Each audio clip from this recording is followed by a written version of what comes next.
Todos nosotros, Pedro Miguel Schiaffino.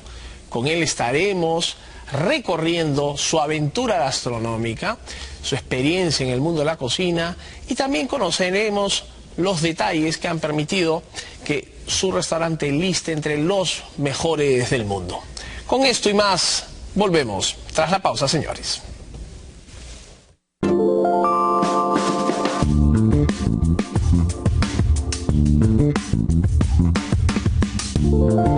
Bien, amigos, estamos ahora con Pedro Miguel Schiaffino para conocer un poco más sobre sus negocios en el mundo de la gastronomía.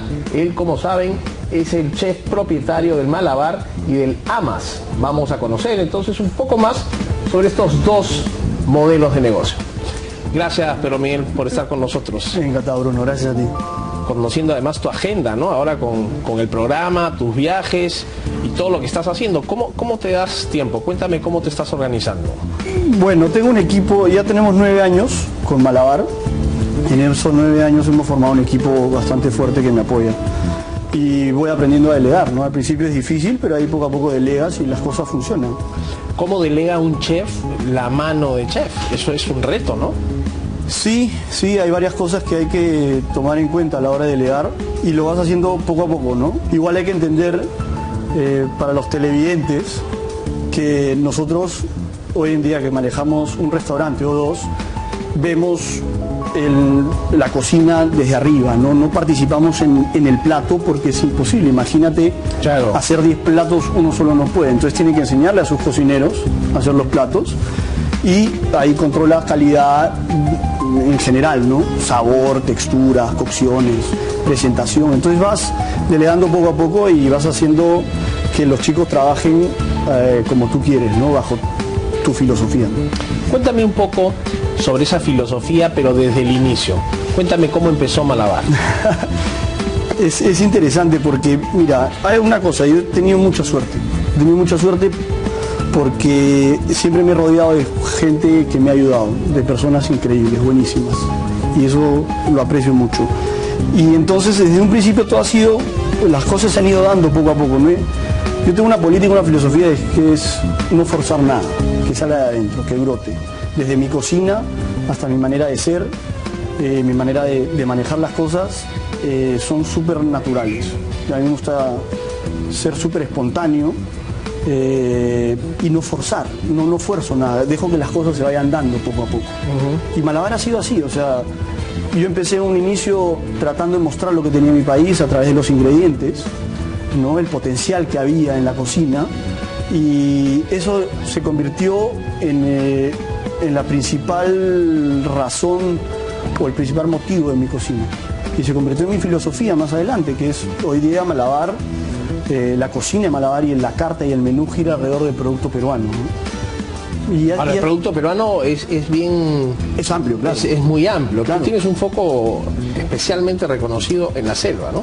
Correcto. Y lo que sucedió en un principio, o sea, hace 9 años, es que yo empecé a utilizar insumos que la gente no conocía. Nosotros en Malabar hemos introducido muchos insumos en Lima, hemos sido pioneros en la introducción de insumos que en Lima no se sabía, claro, que existían, ni soñaban. Claro.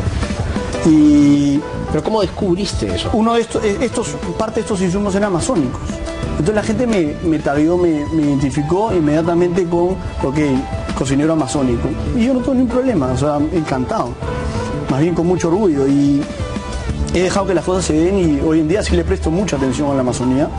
Además es el resultado de 8 años de trabajo y de viajar y de conocer y de trabajo en Malabar, porque sin Malabar yo no hubiese podido lograr Amas, ¿no? ¿Es una evolución claro, de alguna manera? Sí, es una evolución y hacia una necesidad, ¿no? Hace 3 años, 4 años nosotros con Malabar atiende un promedio, vamos a ponerle 100 personas diarias en los 2 servicios. Tiene muy poca fuerza de compra y de persuasión y de llegada a los proveedores o al producto. Para un productor que vende, vamos a poner cualquier fruta, pomarrosa, que no existe en el mercado, pero ahorita digo porque es temporada, y que tiene pomarrosa y que yo voy y le digo, sácame pomarrosa, véndeme, y yo puedo ayudarte a generar desarrollo, tener ingresos para ti, tu familia, etcétera, con Malabar no lo podía hacer. No lo mueve. No lo mueve. Entonces yo dije, yo necesito buscar una excusa y buscar una herramienta para poder tener más fuerza y poder llegar a ese productor y de esa manera generar un poco de ingresos, desarrollo para él, pero más que nada para tener mi producto, ¿no? Para tener el producto que yo quiero en Lima. Tener una escala mínima que permita llamar la atención de ese productor. Correcto, y a generar esa cadena del producto. Amas hoy en día funciona muy bien, el resultado obtenido... ¿Qué cosa tiene? ¿Un año? ¿Menos de un año? Un año va a cumplir en julio. Ok. Y la respuesta del cliente ha sido extraordinaria. A mí me ha sorprendido, ¿no? Sí, soy testigo, además de la excelente propuesta. Sí, yo me he sorprendido, porque yo pensé que me iba a costar un poquito más llegar al cliente limeño. Y sobre todo hacemos una cocina que la hemos construido bajo las ideas del conjunto del colectivo que somos, somos 5 socios que pensamos y todo el tiempo vemos cómo seguir avanzando. Nada más está hecho es un concepto hecho para crecer y para multiplicarse, ¿no? Es un poco la idea. Por ahí es donde apuntas al crecimiento, digamos, no sé si internacional o de pronto con más locales, con la marca Amas. Sí, la diferencia, y mucha gente me lo pregunta, entre Amas y Malabar, la diferencia es grande. Primero que Amas es conceptual y el estilo de cocina es distinto. Es un servicio familiar, donde las porciones son más generosas y inclusive los platos y las cocciones son más sencillas. Malabar sí tiene mucho más trabajo detrás, es más personal, no hay un concepto detrás, es más libre, esto lo hace más difícil de operar y de manejar, por eso tampoco es repetible. Correcto. Mientras que Amas, al ser un concepto fijo, tú lo puedes ir trabajando poco a poco, va a ir evolucionando, pero siempre nació con la idea de crecer. Una marca para que crezcan. ¿Internacionalmente es la proyección? ¿Internacional? Sí, los sueños y las ideas son salir afuera. Yo estoy muy interesado por el mercado latinoamericano. Creo que, tenemos una gran cocina amazónica peruana, pero la cocina amazónica es latina. Son 9 países que comparten territorio, claro, costumbres, tradición, historia, y eso se puede de alguna manera reflejar en una cocina, en un concepto que es Amas, y eso es lo que queremos. Y al incluir esto, naturalmente queremos estar en los países que tienen la Amazonía: Ecuador, Colombia, Venezuela, Brasil, Bolivia y Chile, Argentina obviamente, pero Latinoamérica me entusiasma, Centroamérica, porque naturalmente también los insumos han ido subiendo y el territorio también es parecido, los climas se repiten. ¿También aspiras a una buena ubicación en alguna guía gastronómica internacional, como ya lo tiene Malabar? No, Amas tiene otro estilo, ¿no? Para poder colocarte dentro de estas guías top, donde están los top del mundo o los top de Latinoamérica, yo creo que tienes que hacer una cocina mucho más atendida, ¿no? Con mayor complejidad y con una filosofía detrás mucho más personalizada. A ver, para tratar de explicar esto, en Malabar, cuando planteamos la carta, el menú, hacemos los platos, siempre tratamos de que sea algo irrepetible, único. Siempre, de alguna manera, en la cocina que yo trato de proyectar, trato de que tenga eso detrás único, ¿no? Irrepetible. Obviamente que el producto local lo hace que sea único y irrepetible, claro, pero acá en Malabar hay una serie de otros factores que tratamos de plasmarlo para que comunique, esto es una experiencia que no la voy a vivir en otro lado. Y que valga la pena venir al Perú. O sea, yo quiero venir a Perú porque hay un Malabar y hay otro, y hay mercados y hay buena cocina en general, pero que aporte a eso, ¿no? A que el viaje a Lima gastronómico sea justificado, ¿no? Esta expresión de libertad, de elemento único que está detrás de Malabar, se relaciona con su nombre? No, y Malabar nació de la nada, así como muchas cosas, pero tenía la decoradora, Luchita Palacios, que falleció, que hizo la primera decoración de Malabar, tenía una muestra de telas. Y la marca era Malabar, porque venían de la India, de Malabar, de la península. Y a mi viejo le gustó y dijo, ¿por qué no le ponemos Malabar? Y yo, bueno, ya. Consultó con un amigo de él que trabaja en marketing y publicidad, y le dijo, no, es buen nombre, no sé qué. Ahí quedó Malabar. Y ahí quedó. Sí. No es un malabar gastronómico. No con esa intención, pero siempre lo han asociado y está bien, ¿no? Sí, funcionó. Sí, claro que sí. ¿Cuánta gente forma el grupo alrededor de tus iniciativas gastronómicas? Bueno, tenemos, aparte de Malabar y Amas, tengo una empresa de catering, que ya tiene 4 años que está funcionando increíble. ¿Siempre recogiendo insumos también de la selva? Claro, todo se retroalimenta, ¿no? Entre los tres nos alimentamos y intercambiamos experiencias y conocimientos, es normal. Pero lo nuestro es bastante... O sea, trabajamos bien pegados, ¿no? ¿Cómo se llama esa empresa? Schiaffino Gastronómica. Schiaffino Gastronómica. Que la maneja mi esposa ahora, ¿no? Ha entrado recién este año.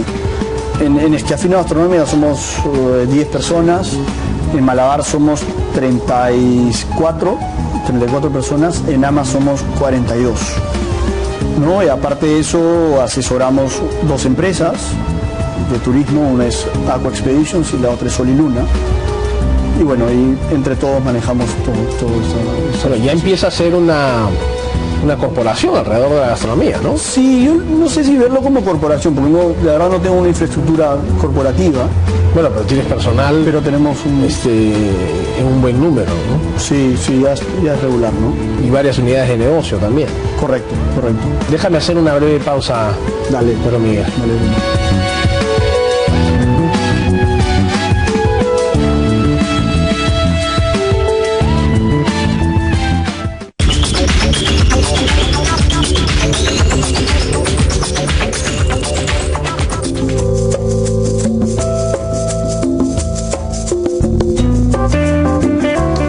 Pero Miguel, tú perteneces a una generación de cocineros, de chefs exitosos, digamos. En más o menos el mismo rango de edad hay grandes exponentes de la gastronomía peruana. ¿Qué piensas? ¿Qué pasó? Digamos? ¿Por qué esto se ha dado en nuestra generación y no en la de nuestros padres, incluso abuelos? No sé, ¿sabes? Yo creo que es un conjunto de cosas. Yo creo que definitivamente la situación económica del país y, como te digo, los gobiernos que nos ha tocado vivir en esto, los 2 gobiernos que nos ha tocado vivir en estos 3, en estos últimos 9 años, han ayudado a que estas cosas se den con mayor facilidad. Yo creo que hay cocinas, por ejemplo, en el mundo que son muy buenas, pero no emergen porque la situación económica no lo permite. O la situación del país no lo permite.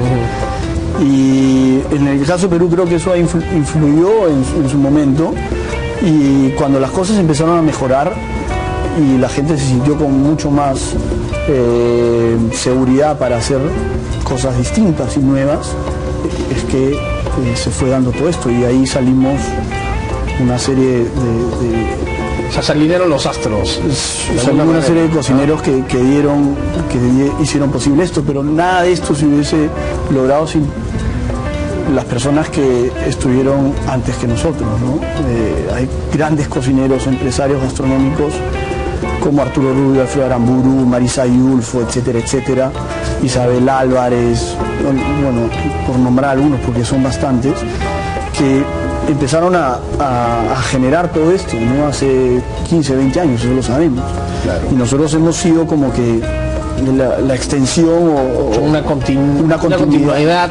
Hay una continuidad en esa base generacional. Debe haber habido una corriente que gatille todo esto, ¿no? O sea, no es gratis que en pocos años surjan pues Pedro Migueles, Gastones, Virgilios, Michas, no sé, hay mucho en poco tiempo. Y es verdad, ¿no? Porque no solamente se habla y se especula, pero somos un grupo bastante unido. Y desde un principio las cosas se pusieron claras, ¿no? Era como que caminemos con una serie de valores que nos ayuden a lograr nuestros objetivos y nuestros sueños, porque los sueños son colectivos y las ideas que surgieron hace 9 años no eran de uno o de dos, eran de todos. Todos tenemos las mismas ideas y lo que tú crees que a nadie se le ha ocurrido antes a alguien. O la persona lo piensa igual, ¿no? Pero no lo puede hacer. Hay personas que lo pueden hacer y lograr y ejecutar y hay otras que no, que las ideas se les queda ahí, ¿no? Y eso, yo creo que el juntarnos en un debido momento y decir, ok, hay que poner unas pilas, hay que hacer grandes cosas y hay que estar bien unidos y comunicados y sin ninguna, ¿cómo te digo?, sin nada que nos impida lograr. Claro, quizá eso es un factor explicativo también, ¿no? Puede ser, ¿no? Que se lleven bien dentro de la industria, que se respeten sus espacios, que se entiendan, que compartan sueños, ¿no? Correcto. Que no es muy típico, pues, no, en las industrias peruanas, ¿no? Exacto, y con humildad, ¿no? O sea, muchos de nosotros no tenemos ningún problema con agachar la cabeza y decir, ok, tú mandas, ¿no? No hay ningún problema. ¿Por qué? Porque eso todo al final nos va a beneficiar, ¿no? Nosotros tenemos... El gremio de cocineros tenemos la gran suerte de tener un Gastón, ¿no? Que sabe comunicar las cosas, que sabe, que emprende, que lidera. Eso en otros países no existe. Para todo esto ha motivado que muchos jóvenes entren al mundo de la cocina, que estudien. Hoy día no sé cuántas escuelas de cocina hay, pero son muchísimas más comparadas con cualquier otra plaza latinoamericana. Y hay muchísimos jóvenes entrando al mercado laboral como chef, soñando con un futuro gastronómico. ¿Qué piensas tú de esa abundancia de talento? Yo pienso que la abundancia, o sea, para el mercado y la demanda todavía no es abundante. Hay empresas o negocios de turismo y gastronomía que necesitan de mano de obra, que no abastecen su demanda todavía. Eso es increíble. A pesar de la cantidad de escuelas que hay y la cantidad de egresados, no todos los que empiezan la carrera terminan, para empezar, y no todos los que egresan se insertan en el mundo laboral. Habría que ver cuál es ese porcentaje, pero de mi lado lo veo que es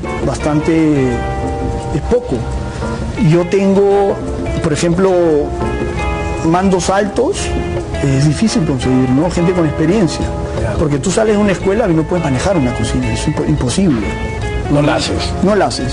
Eso hay que ser bien claro. Tienes que tener horas de vuelo ahí. Totalmente, ¿no? y métele 5 años. Horas de aceite, se diría. Claro, una buena secada, claro, hora de chamba.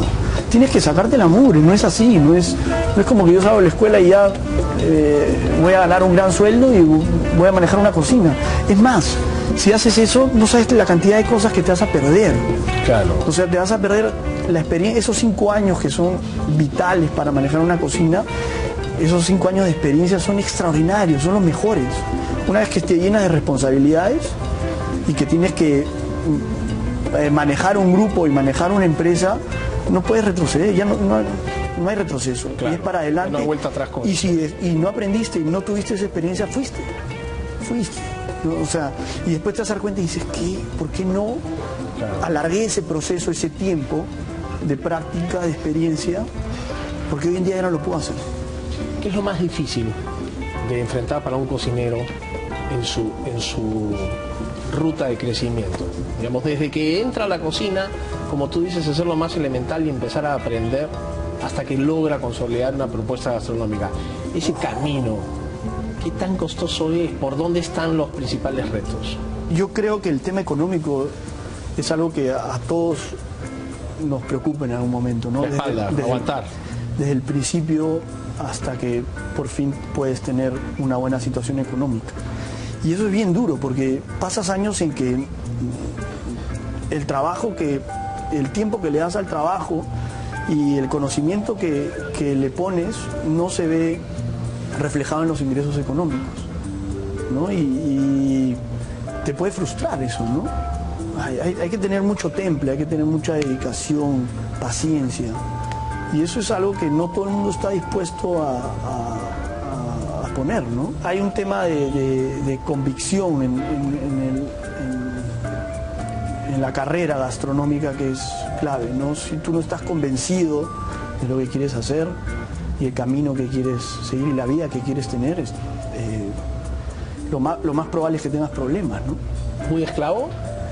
Al principio sí, al principio sí, o sea, yo he tenido 2 años, los primeros 2 años de Malabar fueron, de verdad, viví acá y crisis emocional, psicológica en la clínica con suero, o sea, cosas así, porque es normal, porque te frustras, te estresas, ¿no? Y es parte de un proceso, ¿no? No todo el mundo tiene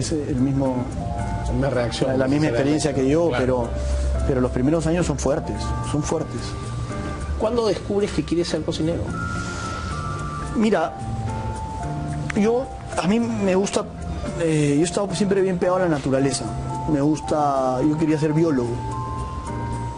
Y cuando era pequeño, yo vivía cerca de la playa, en Punta Hermosa, teníamos una chacra en Pachacamac y mi padre tenía una carnicería. Yo siempre cuento esta historia, pero la verdad es que yo iba a la carnicería a mataperrear, a pasar el tiempo, en vez de estar en mi casa metido, me iba, y estaba atrás y aprendía a manejar cuchillos.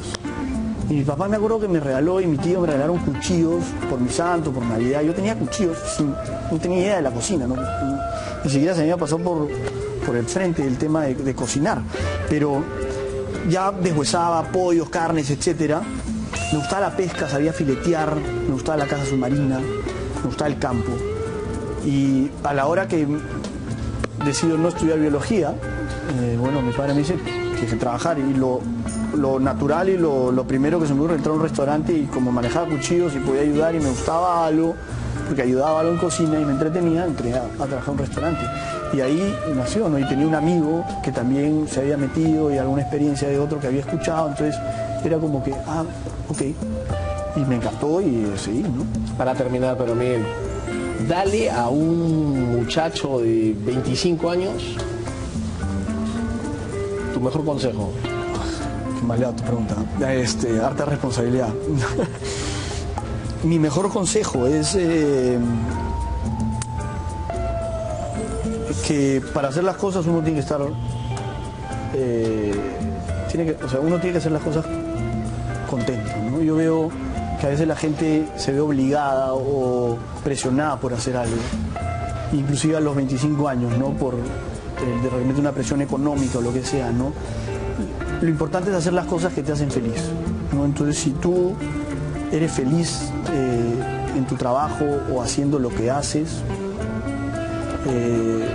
es mucho más probable que seas exitoso a que si tú haces ciertas cosas por obligación, porque las circunstancias se han dado también, ¿no? Es importante que seas feliz y que hagas lo que te guste, muy importante. Muchas gracias por tu tiempo, pero Miguel, vamos a estar acá alertas al crecimiento de esta corporación gastronómica que ya has empezado hace 9 años. Poco a poco, ojalá, ahí vamos. Gracias.